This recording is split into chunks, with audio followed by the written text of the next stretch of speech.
नमस्ते प्रणाम। मैं सोनिया यादव अपने YouTube चैनल पे आप लोगों का स्वागत करती हूँ और आशा करती हूँ कि आप लोग अच्छे होंगे। मैं एक देवी पचरा गीत सुनाने जा रही हूँ। कैसा लगेगा कमेंट बॉक्स में आप लोग जरूर बताइएगा। लाइक शेयर सपोर्ट करना ना भूले दोस्तों। जय माता दी। अढ़उल के फूलवा से हारवा बनवनी हो कि लाले लाले ना, हो कि लाले लाले ना। माई के साड़िया टिकुलिया हो कि लाले लाले ना। माई के साड़िया टिकुलिया हो कि लाले लाले ना।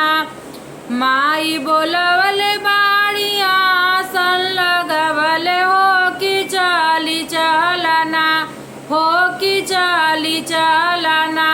माई के कर दर्शनवा हो कि चाली चलना। माई के कर दर्शनवा हो कि चाली चलना।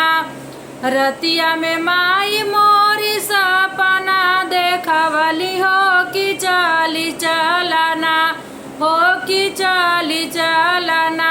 माई के चुनरी चढ़ावे हो कि चाली चलना। माई के चुनरी चढ़ावे हो कि चाली चलना। कलश रखल बाट दिया ना जलत हो कि नीक लागे ना, हो कि नीक लागे ना। माई के भक्ति में मनवा हमर खूब लागे ना। माई के भक्ति में मनवा हमर खूब लागे ना। माई के चरण के धूलिया माथवा लगाई बहो कि, माई के चरण के धूलिया माथवा लगाई बहो। पायलिया माई के ना, हो पायलिया माई के ना। बाजे हमरे आंगनवा हो पायलिया माई के ना। बाजे हमरे आंगनवा हो पायलिया माई के ना।